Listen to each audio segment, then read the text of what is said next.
Welcome to Kokoro Live. My name is Alex Lang. I'm here with Lisa Pisha, and we're going to be talking tonight about, what are we talking about? We're talking about triggers. Triggers, that's what it is. We're talking about triggers. Tonight's the night. So if you watch Kokoro, the show, you may remember Lisa, and I'm going to get this right this time. She was part of our regret episode. When Sunil was here, I said that he was part of regret. He was part of risk. It was an R. I knew I was close, right? Whatever. Yeah. So that was how we met for the first time, was actually on that episode. You came in. I had never met you before prior to that. Yeah. And I was like, you are the coolest person.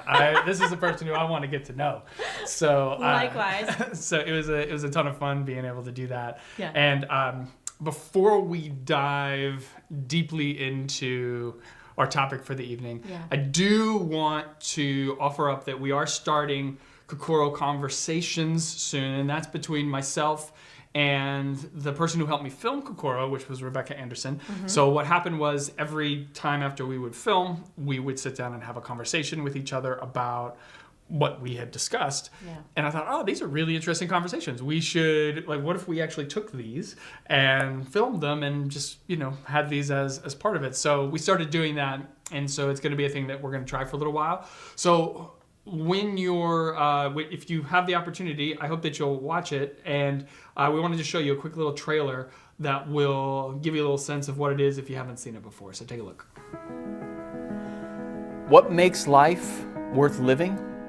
Amazing conversations. I'm interested to know, what are some of the qualities and characteristics that you look for in a good friend? Time is the most precious, non-renewable resource that any of us has. In our little thought experiment, we've come up with what's the most important thing, what brings us the most meaning, and yet I would say we probably don't spend most of our time doing that. As human beings, we crave a real sense of safety, security, and kind of routine. On the other side of that, we're human beings that also crave novelty and crave new experiences. Join Rebecca and I every week as we have fascinating conversations about how we can live more intentionally. Kokoro Conversations. New episodes every Saturday morning, beginning February 1st. Okay, I hope that you'll have the opportunity to check that out. At some point, the first one comes out on Saturday, and we're actually talking about the concept of friendship, which is, it's actually a really nice conversation that we end up having about that. But if you're with us today, please feel free to write in the chat. We can see it, and we'll respond to your questions as we go. So I think I want to start by diving into your expertise and talking about, so we're talking about the concept of triggers. Yeah. And so first of all, why don't we define what that is? That's always helpful, right? All right. To define the thing. So what is a trigger? So I would define a trigger as a feeling a surprising feeling that happens inside you, right? Okay. So I want to keep it really basic like that, because a trigger can truly be anything, but it's essentially like a feeling that pops up inside of you that is unexpected. Mm-hmm. Yeah. Now, is it always necessarily negative? No. Okay. No, it's not. It's not always necessarily negative. Okay, so you can have positive triggers, Yeah. Well. negative triggers. Yes. Like usually, though, when somebody says trigger, what they mean by that is it's they're usually implying that it's a negative thing for them. Yeah. Pretty typically. Because, if you think about when you see the word trigger, oftentimes it comes up as like trigger warning, right? We're used to seeing that now. Trigger warning. This is a trigger. I've been triggered. So in the context, it's deemed relatively negatively, but it can be a positive thing. And in fact, I think oftentimes triggers, if you can kind of follow them all the way through, they can lead to a lot of growth, a lot of change, a lot of awareness, a lot of things that you didn't anticipate learning about yourself. But initially, they're usually unwelcome or surprising. Now, in your work as a marriage and family therapist, when you're working with a couple or an individual, I assume you do both. Yep. Are you ever trying to dig to those necessarily, or is that something that generally comes up more organically and then you deal with it? Because I'm interested in your work, if that's something that becomes kind of a focal point. Because I assume in relationships, there are things that can trigger us like immediately Sure, yeah. and set us off. Quite often, yes. So I assume Yeah. that maybe like when you're talking to people, are you kind of like seeking those out, like trying to look for those things in the minefield? If people are having, if they're coming to you and they're struggling with communication, for example, and they're getting into arguments, is that something that you're looking for? So triggers can be worked on a bunch of different ways. So for example, one of the ways we look at triggers when you're in a therapy session is to be able to say, do you know what your triggers are, right? Because oftentimes we might have an emotion that we don't even realize was triggered, right, by something. So there's that sort of... How often do people actually... Very often. Did they know? They're aware? Oh, do they know? Well, I don't know. I guess they're there to see you, so they probably don't. Sometimes they do and sometimes they don't, you know? It just kind of depends. There are also things that we aren't aware of that are triggers for us, right? So we can do this sort of reflective thing where we think back about a time or something that, for instance, if a couple's coming in to see me and they're going through a dialogue that they had over the weekend, let's say, and it led to a conflict. We can sort of trace our steps to go, all right, well, what was the triggering event? What was the thing that set off the mood that you then carried in to the conversation, right? So there's a lot of different ways to look at triggers. Yeah, so, you're bringing up something really interesting that I wonder... So you have a trigger that can kind of set things on a trajectory, right? Yeah. That's a great way to say that. But I guess I wonder how often the trigger itself, and you probably see this a lot, where it's like you have the thing that you get in the argument about. Yeah. But that's not the thing. It's not usually the thing. Like usually there's something here, or even deeper. Depends on how many layers down you have to go to get to it. Right. So when you're dissecting a trigger from somebody, and we'll start giving some examples in a second. So we're talking about it very 10,000-foot view. Yeah. But if you're dissecting the trigger, is there a process that you go through with a couple maybe, or with an individual, where you're trying to figure out, because automatically probably this probably isn't the thing, although it can be, but probably it's not, right? Yeah. So I have a hunch. Yeah, but how do you kind of dig to get down to that? Yeah. Oh, you want some trade secrets? Yeah. Well, I always work with what's in the room first, right? Okay. So what's happening right now? So if I'm working with a couple, I try to slow down the conversation to really identify what's going on, right? What's the feeling that's present in the body? What's presenting itself? How quick did we realize that feeling was there, right? How aware are you of that feeling? Is this a familiar feeling for you? Is this a familiar process or pattern that you engage in? Does this feel like something that's not just happening right now, but it happens frequently? Yeah. Right. So I kind of want to know how often, how intense is it? When does it show up? Are there other areas in your life that it presents itself? And when I say it, I mean the emotion. Because remember, the trigger is the one thing, but it triggers something else, like you said, right? Like it's triggering an emotion. So that emotion is attached to something. The emotion is the thing that we want to talk about. Yeah. Not the thing that incited the event, right? Yeah. So the emotion. Yeah. Yeah. So I'm curious about that emotion. Right. Right. How familiar are you with it? Where did it come from? Where else does it show up in your life? Are there other areas in which you feel this way? Right? Does it just occur in this situation, in this circumstance with your partner or your boss or your kid, Yeah. When else does it show up? And I also kind of want to know, what meaning have you attached to it? That's really important for me to understand. It's really important for you to understand. When this shows up, what does that mean for you? What is the story that you've created about this emotion to mean this particular thing? That's fascinating. So, do you know what I mean? No, absolutely. Yeah. So, because the emotion, that's so fascinating to see the arc, because I'm thinking about it almost in 2 dimensions. You're thinking about it in 3. So I'm thinking about it as, you triggered me, I feel X, and that's attached to something, deeper down. But you're saying actually that there's a narrative surrounding it. Like, I believe so, yeah. Yeah, there's a narrative that you're creating on some level usually around that emotion, around that emotion. Yeah. It's like Jedi level right there. So okay, so you're trying to disentangle the narrative, because if you can't, then in some ways the emotion, it doesn't make sense. Like the narrative in some ways helps to define what that It's not that it doesn't make sense. Yeah. It makes perfect sense to you. Right.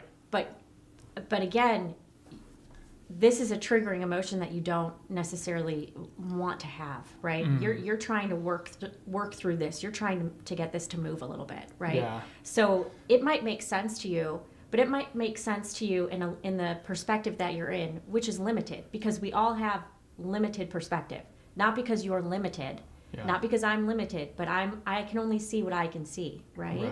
So if we're talking about this, I want to know, well, what is there a possibility that it might mean something else, that it might not mean what you've assigned or ascribed it to mean, the narrative around that? Can we move it? Okay. Do you know what I mean? Yeah. So maybe could you provide an example of something where that happens, or I could give you a trigger that I have and we could do it together. Sure. Do you want to do that? Yeah. Okay. We can do that. So, okay. Do we want to go like super deep, or do we want to do something light first? I'm gonna leave that up to you. Oh, okay. All right, I'm gonna go deep. We'll try it. So I'll be vulnerable with it. Okay. Okay. So there was this goes back maybe a week or two, and I was having a conversation, and in this conversation, the person who I was conversing with, I stumbled over my words. And they mimicked that stumbling back to me.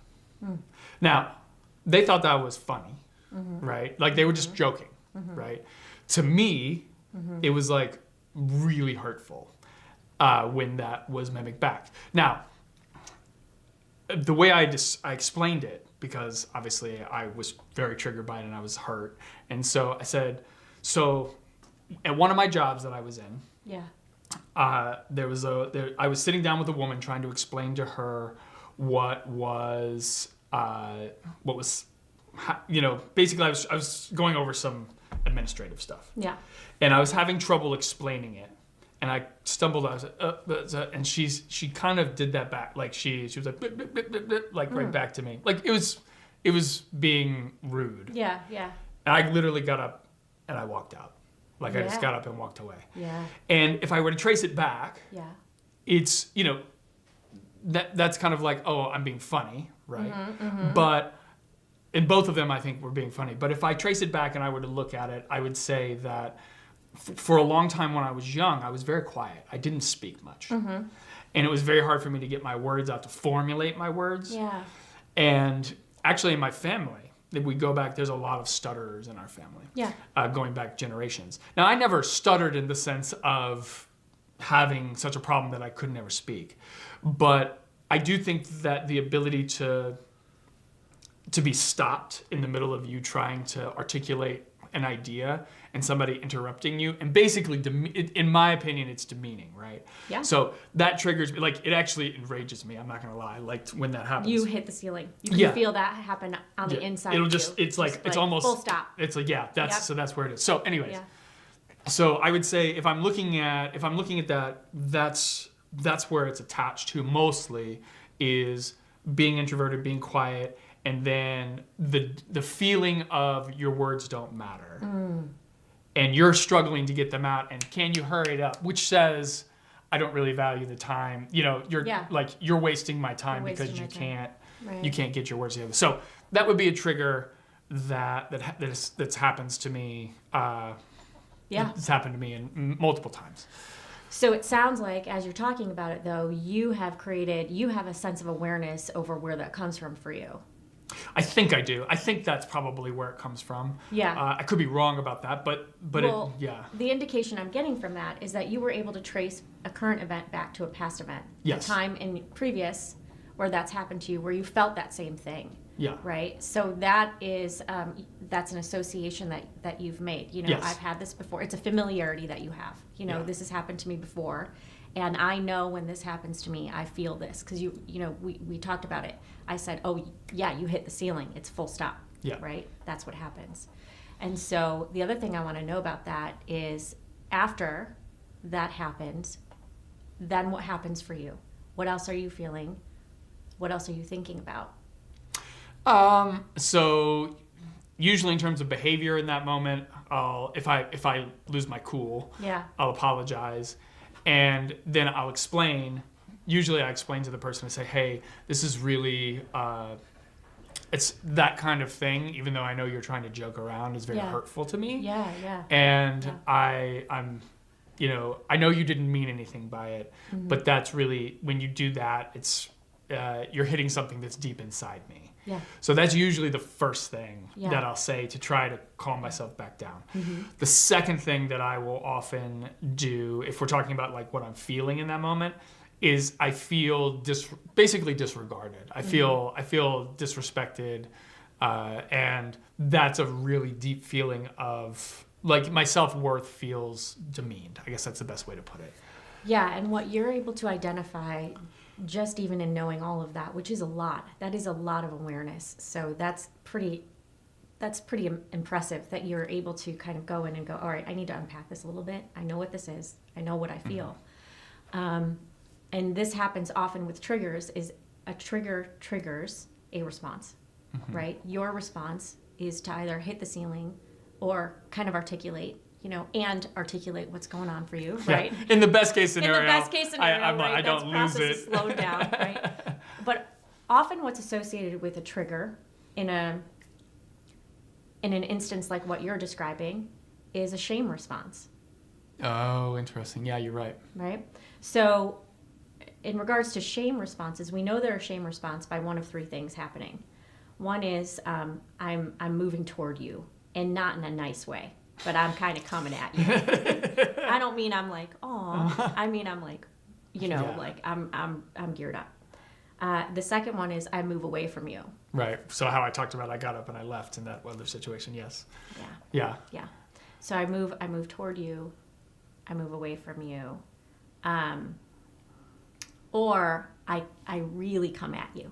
Like, so the moving toward could be also like, I'm either angry or I'm kissing your butt, right? I'm either angry or I'm really trying to like hotwire a connection with you Right. and like short circuit my own shame, Yeah. Yeah. or I'm really angry with you and I'm going to come at you for Yeah. something.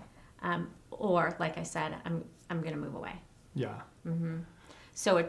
So that's something to be very aware of, right? Yeah. A trigger can trigger a shame response, but a trigger can trigger a number of emotional responses, and that's what's really important to understand, is that Yeah. it's not always going to trigger the same response.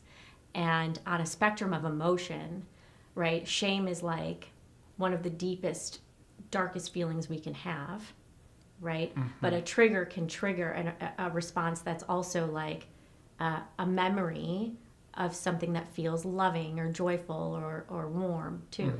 We just don't always talk about it like, you know, we often Right, don't talk right. about it like that.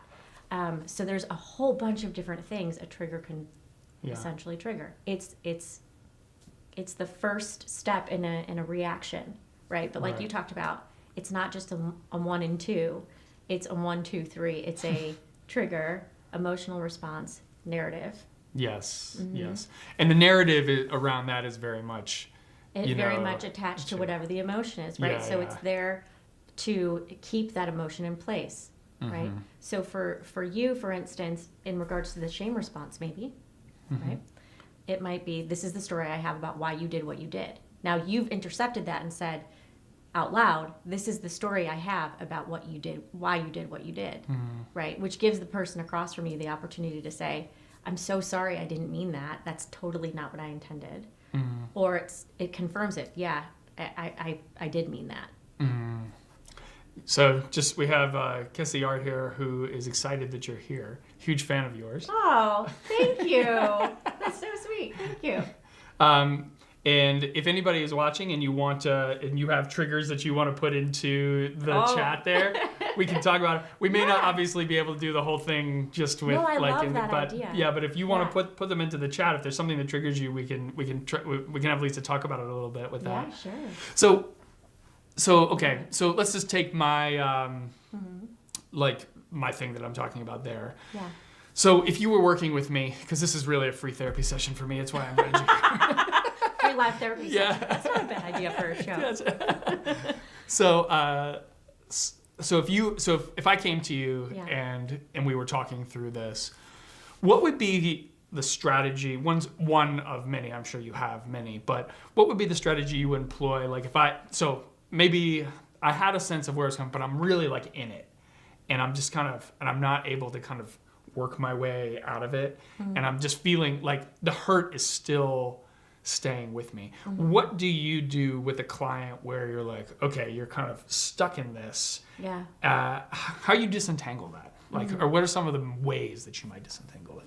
You know, the beauty of having like a whole therapy hour, right, to be able to do that is you can't underestimate the power of what setting aside some time to actually focus on something like that will do, because this isn't something that you're going to really walk around talking about with your friends. You know, it's not something that you might engage in like a casual conversation. So we have time to sit, and I want to know about that. I want to know about what that experience was like for you.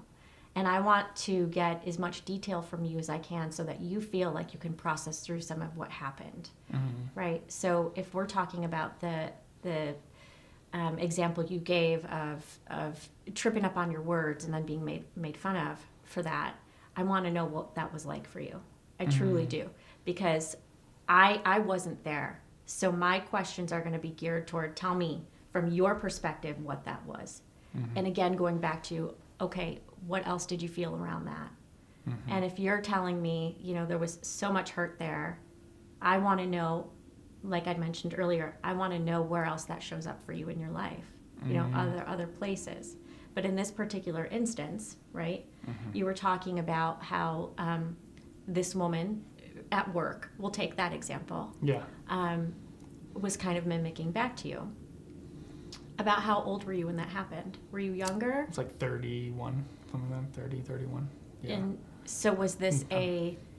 I'm like new in my career. Yeah. You know, and she's much older. Yeah, she was older than I was. So I would imagine that there was some intimidating effect happening there, right? You may have felt intimidated by her. Is that accurate? I don't know if I was The intimidated. situation was intimidating? I think that what it felt more like to me, I assumed that we were friends. Because we were kind of, she looked to me for help in certain situations. Yeah. And I was a safe space for her. Yeah. And then when she did that, I was like, oh, you know, and I don't think she clearly didn't register like what that did to me, but it made me feel the exact opposite of that. Like I tried to make space for her so that she could come in and deal with whatever problems she had. Right, right. And then that was, in my opinion, with that, then that kind of blew that all apart for me. And then from that point forward, I was like, I'm not gonna talk to you anymore. So, like about stuff, like I realized she was not gonna be that for me. So there was a lot that kind of went into that. And again, she had no clue that her doing that was even doing it. She was like, I think from her perspective, she was just playing around, messing around, and didn't realize that she was like hitting a nerve that was super deep. Right. So I think that the problem was the narrative in my mind was, I'm a space for you. You're no longer a space for me. Yeah. And I think that was kind of what ended up happening, where I was like, I can't trust you, which is kind of when you think about it, like crazy that somebody would just mimic back some of like a stutter that you would do, and you were like that. But that's how kind of deep inside it was. That's how cutting it was to me. Yeah, yeah. Well, it sounds like you were very trusting of her, right? You had trusted that relationship to be one of like equal ground. Yeah, absolutely. Yeah. Absolutely. So not only did it feel a little bit betraying, Yeah. I mean, quite a bit betraying, it hurt you. Yeah, well, In the because I would sense never of, make like- fun of and I guess we just have different sentiments, right? Like I would never make fun of somebody's speech impediment. Like to me, that's, I guess my sensitivity is if there's something that you have that's just part of who you are, Yeah. that's off limits Right. to me. Right. Like I would never do that. And part of that, I talked about this actually last week when Sunil was here, was that because of my skin color being so pale, I was constantly made fun of. It was like nothing I can control, you know? So for me, anything around kind of features or things that your tone of your voice, anything like that, and things Yeah. that you can't control. Yeah. Feel like they should be off limits. Those are off limits Those to are off me. limits, yeah. Like I don't, and of course I'm sensitive to it because I was the butt of many a joke when I was younger. So that to me, and again, she doesn't know anything about that. She has no clue of that history. She has none of those things. But that was enough for me to be like, I'm done Yeah. with that. And so maybe that says something about my my Yeah. willingness to trust. Like there are a lot of barriers probably there. Well, so here's what I heard. I heard two things happen Yeah. with what you just said. You traced it all the way back. You went back to like being younger, right? Being bullied for a lot of things you couldn't control. Yeah. Which is also why you carry forth this sensitivity around like, no, the line is drawn. Right. We don't touch that, right? But every time you have something where you say, I'm drawing a line, you're either with me or against me, that tells me that there's a little bit of trauma around that. Yeah. And trauma is basically unhealed hurt, unhealed pain, Yeah. things that haven't been completely tied together, Yeah. right? And so, of course, then, something like being made fun of for a stutter is going to hit a response. It's going to hit the ceiling. Yeah. I mean, you're making me see, and real quick, we have a big thing that most definitely triggers me is loud noises. As kind as my parents were, they did get into screaming fights sometimes. Anything from fireworks to yelling really triggers me. Yeah. That's not an uncommon one. I mean, that's actually quite common. Yeah. I can even relate to that. Yeah, no, I can absolutely relate to that. I was the kid that hid from fireworks in the house. Really? Oh, and still to interesting. this day, I actually hate 4th of July. Oh, wow. Yeah. So I get that. Yeah. Noises, things that have to do a lot with our senses can be very Yeah. triggering. Any of our senses, so taste, smell, sound, obviously visual things, things that feel like something, those can also be triggers. And oftentimes they are, Yeah. right? Because they're like a direct hit to our senses. It's not just a feeling, it's like, oh no, this is a direct hit. Our olfactory sense, the smell, that will often trigger a memory very quickly. Yeah, that is very interesting. Yeah, well, I think to kind of get to what Kessie is saying there, I think it's interesting because, having grown up in that same kind of circumstance, I often say this, that kindness is one of the most important things I look for in friends. Like people, so if we're talking about trust, because you're saying, if there's trauma around something and if you're drawing a line that indicates some type of trauma. It could. Yeah. It Or could. It's not always definitely did correlated. That's not what I said. Always try. Always there's a line. So it's interesting because it's connected to, at least in my life, where when I'm very choosy about people who I'm friends with, and part of another triggering thing for me is when people they just don't, kindness is not kind of their default mode. Yeah.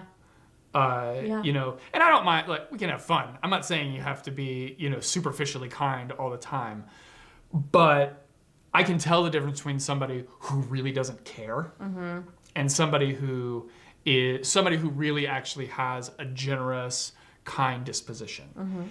And those two things are differentiators for me, because if I'm going to invest my time in you and we're going to take this, if I'm going to we're talking about this actually in the friendship episode that's coming up. And one of the things that we're discussing, we discuss is like what makes a good friend. Yeah. And one of the most important things that I see is that, you've taken the time to remember things about me.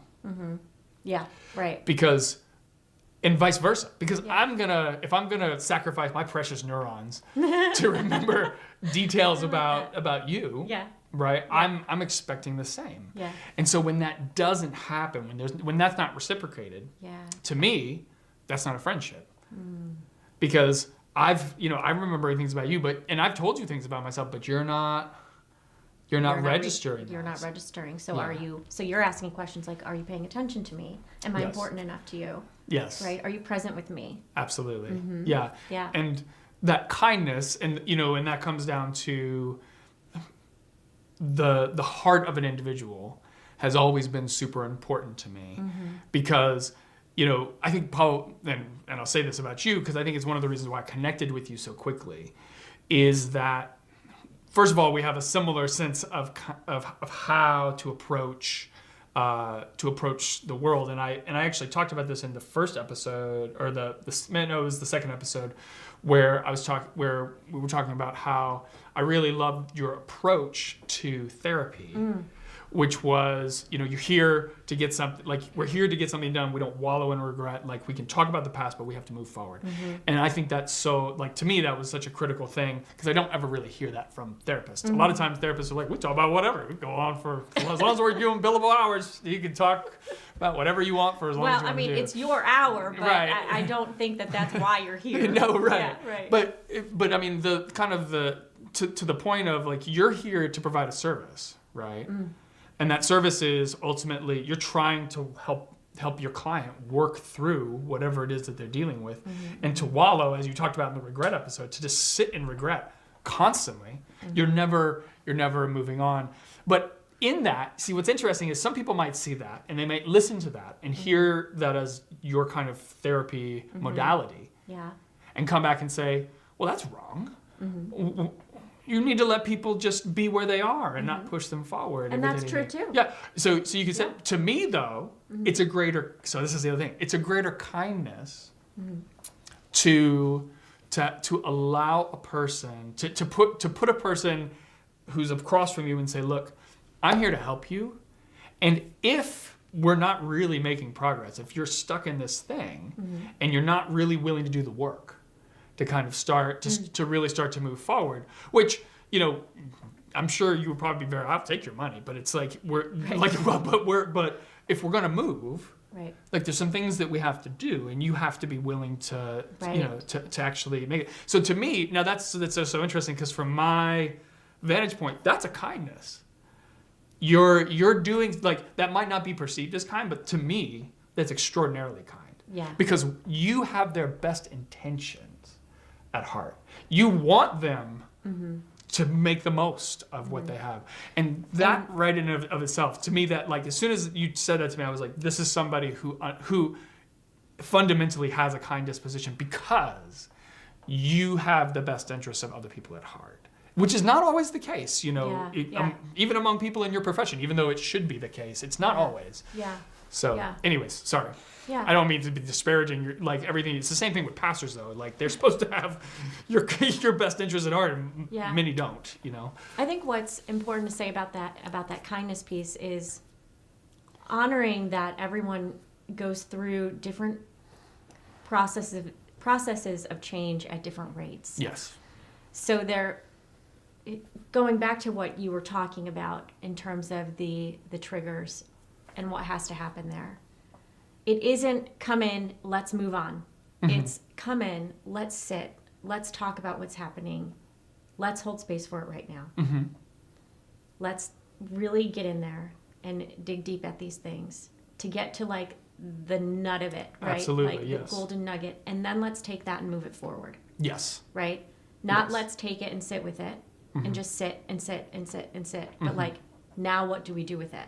Absolutely. Right? And so if we're relating that to triggers, and I love that this is coming up because I think right now we are at a place in many of our lives where we will see and hear of somebody who's been triggered by something and they hit full stop because of it. It's just, that's it. I'm not dealing with it. We're done. Right? And whether that's an argument with a spouse and somebody walks out or ends a marriage or we estrange from a family, that's it. I'm out. I'm triggered. You're triggering me. I'm done. And I don't think that's what a trigger is meant to do. Mm-hmm. I think a trigger is meant to elicit a response that's then meant to kind of be unpacked and looked at and like connected with the dots as to why it's there and how do we work with this, right? And then the story, like going into our story about it and then asking perspective. So from where I'm sitting, I can't see what you see. Mm-hmm. So in my trigger, I need to be able to talk to you about that. I need to be able to say, hey, I'm triggered by this. I'm having an emotional response here, and this is what it feels like to me. And the story I'm coming up with and creating about this is all of this stuff, and I want to be able to tell you about that. Mm-hmm. And then from where you sit, I want you to be able to tell me too what you see, right? And so instead of going, we're triggered, full stop, I'm out. Yeah. It's, I'm triggered. Let me work through something here for a minute. Here's where my mind is taking me. You know, can you help me by what you're seeing? Can you help me bring it back? Mm-hmm. Or can I ask you some questions to help you bring it back? Yeah. You know what I mean? Absolutely. Yeah, well, and I would assume that a big part of what you're doing is you're bringing some awareness to, you know, I think that's the best you can hope for in certain situations, is because you have to have the presence of mind to be aware that it's even happened, because so often it's like it happens, you're not even really consciously aware that it's happening. Right. And then you're jumping, and then it's like you're done because you've emotionally, it's welled up in you, and you don't have the capacity to even step back. So I assume that part of what you're trying to do is you're trying to help people have that level of awareness. Yeah. To then, the trigger's happening. Okay, something's going on, right, that I need to then address. Yep. And maybe I just need to say something as simple as, hey, that kind of hurt my feelings, what you did there. And I know you didn't mean it that way, but could you not do that in the future? Simple enough. Right? Right. Or you maybe if it's such a thing, maybe stepping away and saying, hey, it's I'm sorry, I got to just take a break for a second. I'll be right back. And giving yourself the time to do it.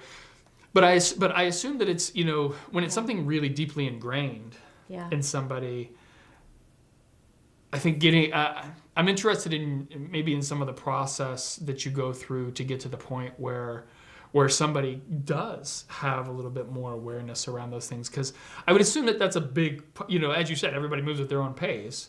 But to get that awareness is a huge kind of, it probably takes a while. And I do want to say, if there's anything in here, if there's another question I just want to pose out there, which is that if you have a trigger that you're aware of, is it something that you are able to get your arms around? Yeah.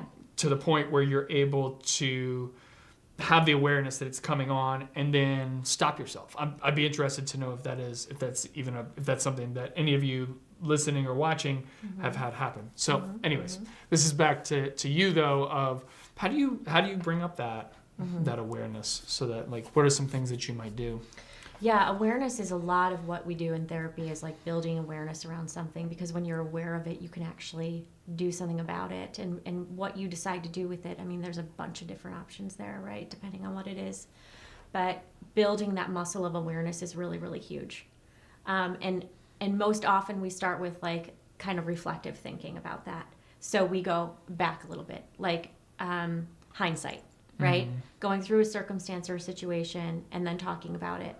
I will often ask the clients I work with to practice journaling. It's a pretty common tool I help people figure out how to use appropriately.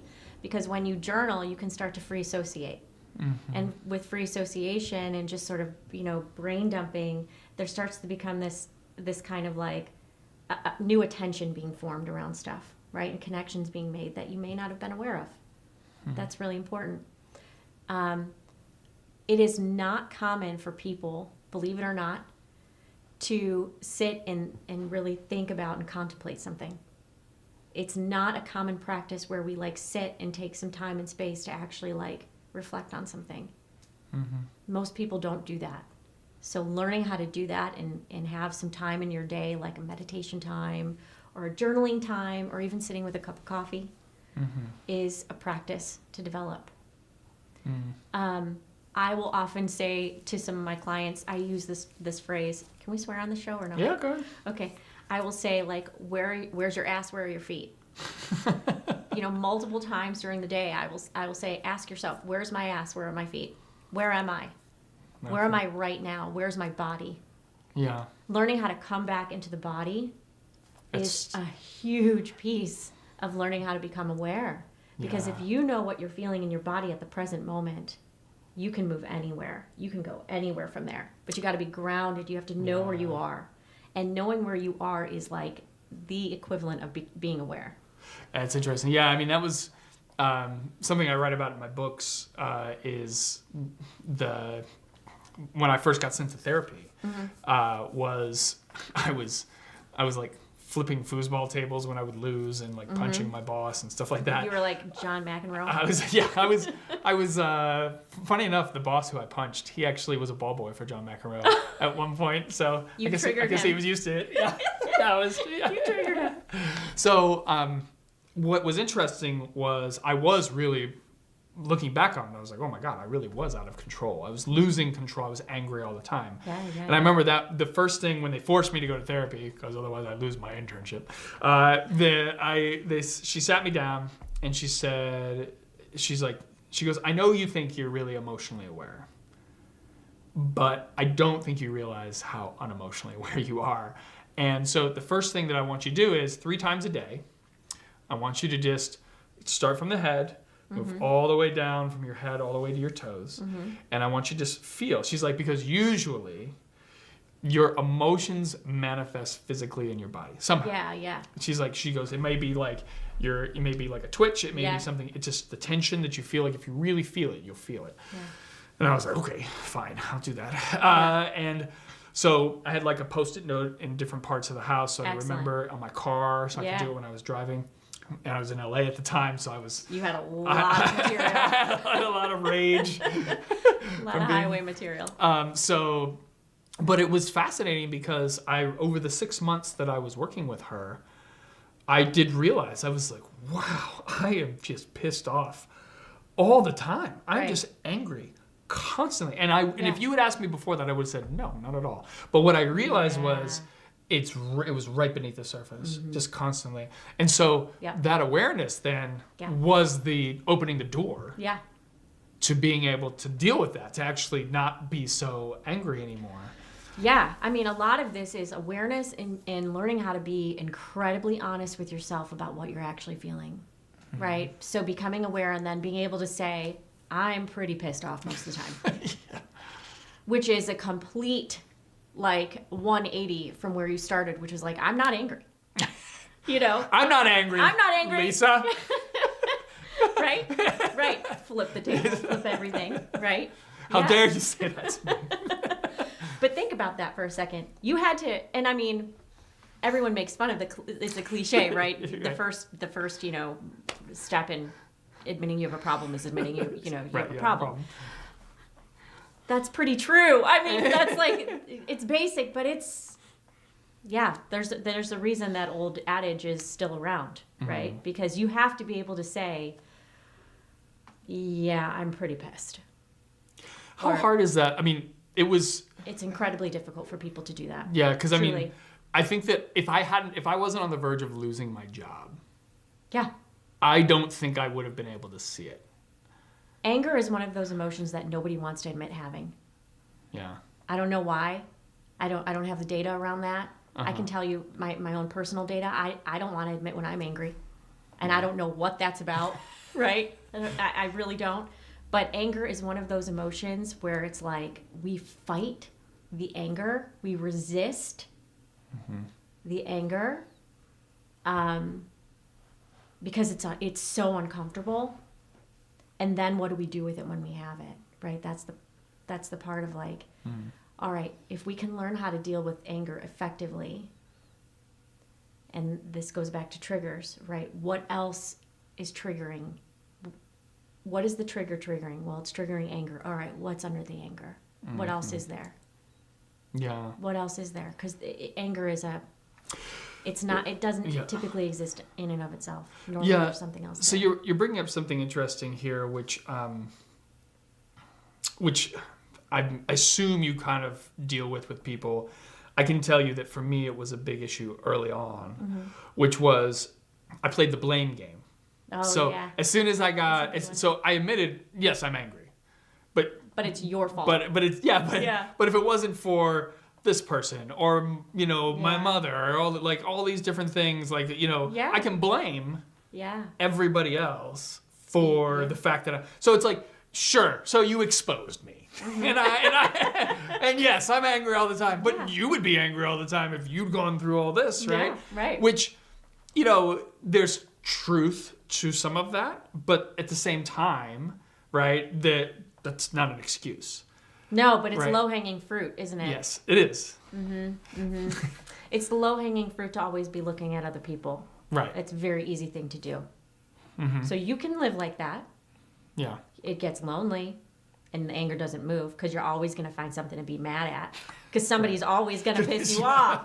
I mean, that's true, right? Yeah. But that's not really changing anything on the inside. That's just kind of moving your pattern from one to the other. Yeah. Well, it's basically displacing but it gives you the out so that you can constantly you can maintain the same behavior. It does and it doesn't. You're still the one holding the bag. Yeah.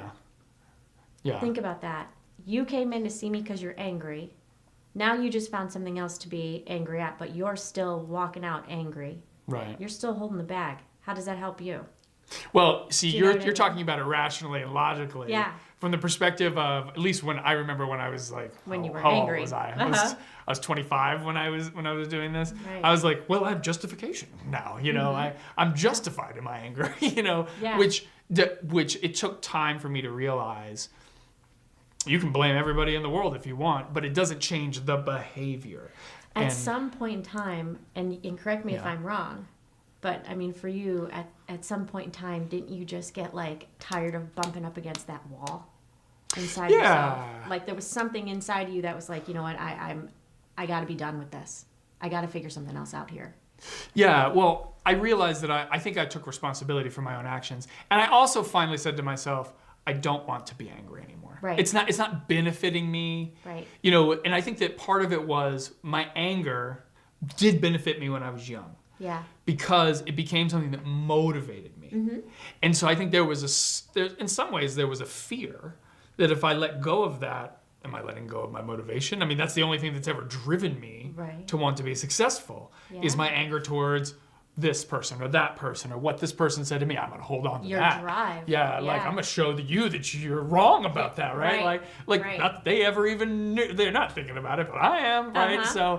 And so I think that to let go of that and to say, you'll be okay Yeah. absent that thing. And in fact, you'll be even better.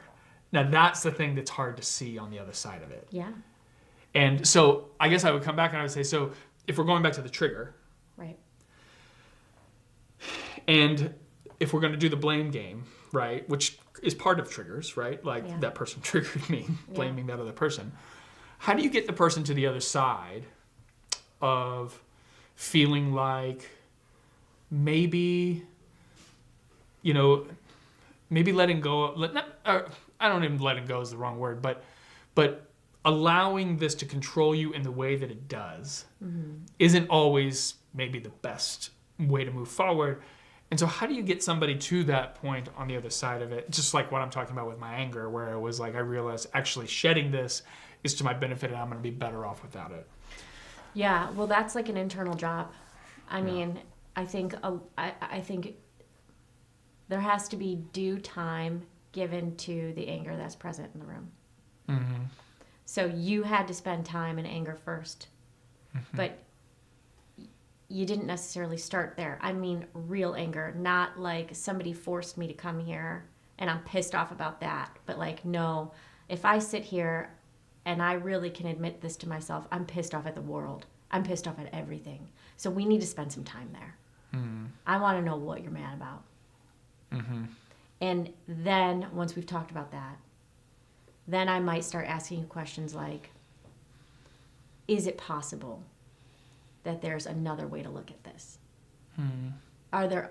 Is it possible that this is another option here? How is this benefiting you? How is this serving you? And I'm not just asking that, I'm asking a bunch of things around that. But I'm getting you to think about things differently. Right? I want you to kind of shift, even just ever so slightly, to see if you can see it differently. But you're not going to be able to do that unless you feel like you've been given due course in this. Every emotion does run its course. Sometimes they just take a little bit longer. But they're not going anywhere unless they're acknowledged. That's the other thing. So if you were to come into my office and say, I'm angry, I want to be happy, I would be like, yeah, I get that. Me too. Me too. Can we talk about your anger? Can you get mad? Can we see what this looks like? I want to know what's in there, because if we try to like short circuit this and move too fast, we're not helping. We're not doing anything. We need to close it up. We need to heal it. We need to figure out why it's there, and then we can move. So this is an interesting question. It's something I was actually thinking about today when I was out for a walk, and I was thinking about your work, like the things that you do with clients. And what I have found to be true is that you're kind of like, and the way that I think of therapy often is that I come to you and I say, here's my situation. And then you're giving me tools, essentially. Like you're like, here's a hammer, here's a screwdriver, and you're gonna do what you can with that situation. But really, with those tools, if you don't do the work outside, like I have an hour with you, right? Yeah. If I don't do the work outside, with whatever tools you've handed me, and I'm not working it, I come back to you next week, and I'm like, well, I'm back, and I'm still just as angry as I was before. Right. You didn't help me. And this, I don't know. What do we have to do? Like 24 hours a day? Like how do we get the thing? And I think that it really clicked for me at a certain point that if it's going to work, I have to do. Yes. Though, like you're not the one doing the work, I am. Right. So I wonder with something like this, triggers is kind of a way for us to talk about, a lot of the things around your job. Do you find that people who are coming to you, that they understand that aspect of what it is that you do, that you're really not the one who's going to fix the problem? You just spilled my entire trade secret on YouTube.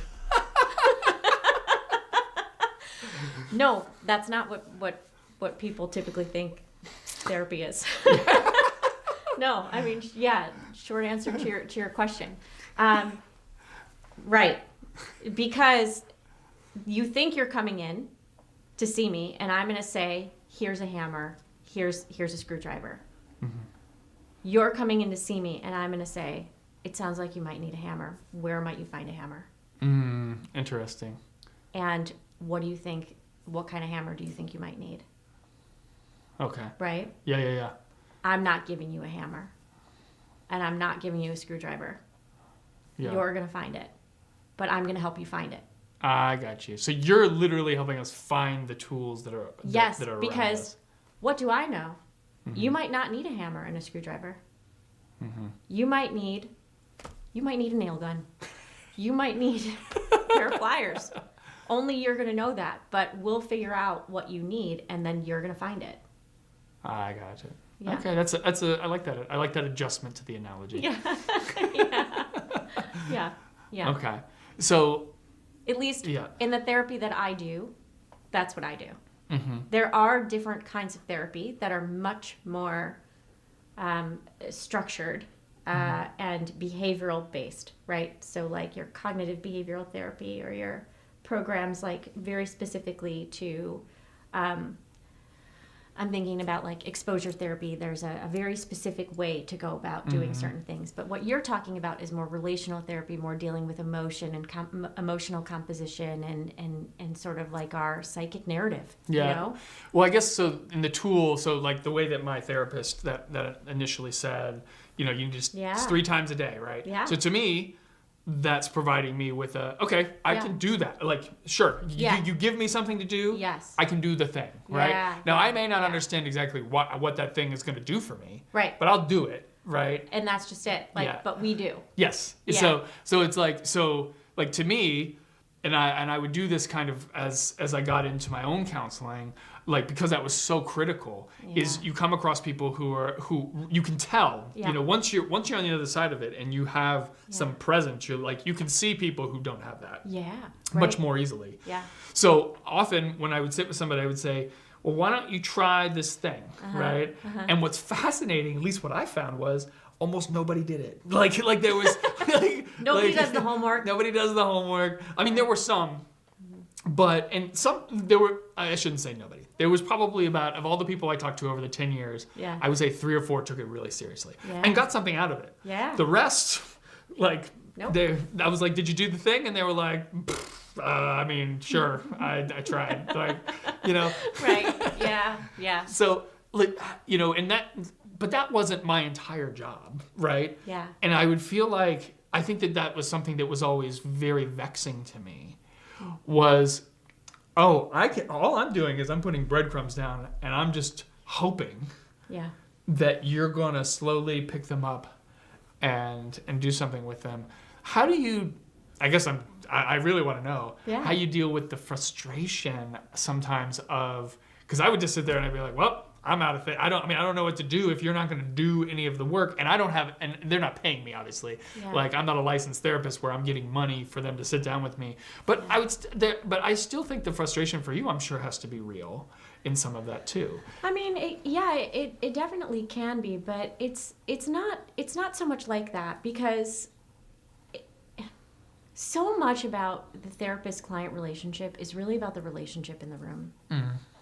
And if you don't want to do the homework, that's okay. I don't care. If you're coming in though and you want to talk about stuff and you are bringing things to talk about, clearly you need something that you're getting, or else you wouldn't come. Right. And who am I to say what that is? Who am I to say? Yeah. Right? And so it can be frustrating if we're talking about, the exact same thing over, 67 sessions, right? That would be a long time to talk about the same thing.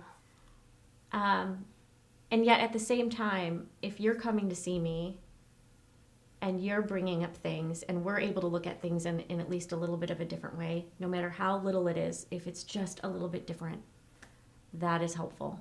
I think that's helpful. Yeah, I mean, that's. I was being dramatic about 67 times. That's not. You're like, that's not a thing. The guy did it 66 times, but 67, I was going to draw the line. Man, if he came in one more time, no, I'm kidding. Well, I mean, that's a wonderful perspective to have, because you're right. You're absolutely right that if you're coming in and you're talking about something that's meaningful to you, it's meaningful to you, right? And it is relationally I'm saying what I'm thinking in my mind, right? Yeah. When somebody comes to me and we're talking about it, and I'm like, this isn't the thing, but okay, we can talk about, because I think that's like when you've done your work, and I'm by no means some kind of savant when it comes to knowing this, but like I feel like I do have a deeper sense of when somebody comes in and you sit down, and probably within, I would say, 2 to 3 times of meeting, I have a pretty good sense of what the barriers are, what's happening, where it's going. Because you're objective, you can see it. Exactly. They can't. Right. So I think that's the thing that's like that I find to be fascinating, is that like you're like, okay, we're gonna do this real slow, even though you have the punchline. The punchline is pretty much there. Where we're headed, but you got to get them there. But that's the beauty of having a different client every hour, right? Yeah. Because not everyone comes in at that same readiness and awareness and willingness and want and desire to have the difference in their life, right? Like, you might come in and I mean, I might act like Jason Segel on Shrinking to you and be like, what are you doing? Let's go, but because I have a different relationship with you, that's the kind of motivation you need, right? Whereas my next client, yeah, we're like 32 in and we're, making small, So fun. but hey. And this is why you're an awesome therapist and I'm not And a therapist. also an awesome therapist. Yeah, and I'm not a therapist Awesome at all. host, an awesome host. Well, I want to say thank you for coming and giving me this free therapy session. It really is. It's relieved me of a lot. No, You feel better. No, I do. I feel better. Good. I don't feel as angry as I once did. Excellent. It's good. Yeah. So no, I had nothing to do with I really appreciate you offering your wisdom, and I hope that that. Cassie, thank you for being willing to talk to us. We appreciate that. Yeah, absolutely. Thank you. And I hope that you all got something out of the conversation. I always love talking to you. It's likewise, always very, very interesting, and I always appreciate that you can adjust my thinking around things. And you help me to clarify a lot. So cool. I really appreciate that. So thank you. Thank you for having me on. Absolutely. Always a pleasure. Hope you all have a wonderful rest of your week, and check out Kokoro Conversations. If you want to donate a little bit, we have a link to that in the description. So if you want to go a little Venmo, I always appreciate it for all the things that we're doing here. But thank you so much, and I hope you have a wonderful evening, and we'll see you next week.